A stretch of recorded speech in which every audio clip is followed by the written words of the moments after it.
শুক্রবার ভোররাতে ইরানের রাজধানী তেহরান সহ বেশ কয়েকটি শহর কেঁপে ওঠে ইসরায়েলের হামলায়। কয়েক বছর ধরে ইসরায়েলের প্রধানমন্ত্রী বেনিয়ামিন নেতানিয়াহু ইরানের পারমাণবিক স্থাপনায় হামলা চালানোর যে আকাঙ্ক্ষা ব্যক্ত করে এসেছিলেন, অবশেষে তা বাস্তবের মুখ দেখল। প্রশ্ন উঠেছে, ইসরায়েলের কি এমন সামরিক ও কৌশলগত সক্ষমতা রয়েছে যা দিয়ে ইরানের পরমাণু স্থাপনাগুলো ধ্বংস করা সম্ভব?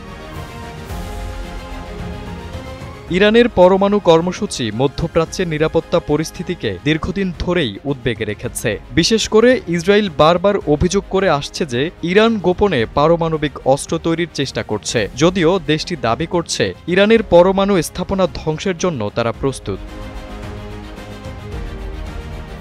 সামরিক দিক থেকে ইসরায়েল অত্যন্ত আধুনিক ও প্রযুক্তি সক্ষম রাষ্ট্র। তাদের কাছে রয়েছে মার্কিন যুক্তরাষ্ট্রে নির্মিত F-35 যুদ্ধবিমান, যা রাডারে ধরা না পড়ে গভীর পর্যন্ত অভিযান চালাতে সক্ষম। এছাড়া ইসরায়েলের হাতে রয়েছে উন্নত বাংকার বুস্টিং বোমা, যেগুলো ভূগর্ভস্থ এবং সুরক্ষিত স্থাপনাও লক্ষ্যবস্তুতে পরিণত করতে পারে।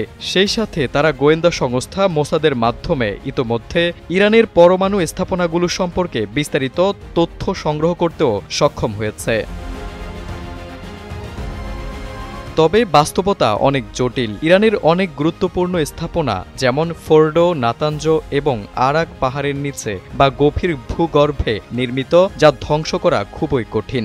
সেই সঙ্গে ইসরায়েলের বিমানকে ইরানের অভ্যন্তরে ঢুকতে হলে দীর্ঘ পথ পাড়ি দিতে হয়, যা কূটনৈতিক ও সামরিকভাবে ঝুঁকিপূর্ণ। উপরন্তু এমন কোনো হামলা সরাসরি যুদ্ধের পরিস্থিতি সৃষ্টি করতে পারে, যার প্রভাব সার্বিকভাবে মধ্যপ্রাচ্য জুড়ে ছড়িয়ে পড়তে পারে।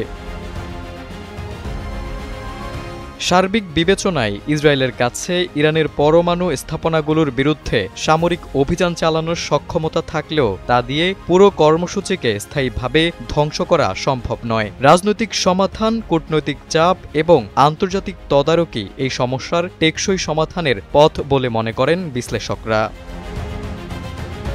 তারেক আজিজ, সময়ের আলো।